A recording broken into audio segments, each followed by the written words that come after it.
Hello, fellow traders. Today I'm going to talk about gas, natural gas, because it's been a wild card. Again, what I'm sharing, it's merely an opinion, not suggesting you trade. I'm not suggesting you not trade.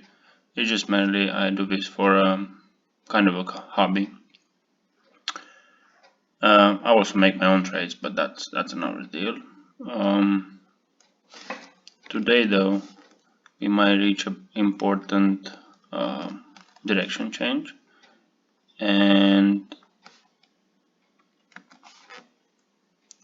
if we touch and close over 18, we might not even touch it. Uh, we can see a bounce until 15 February.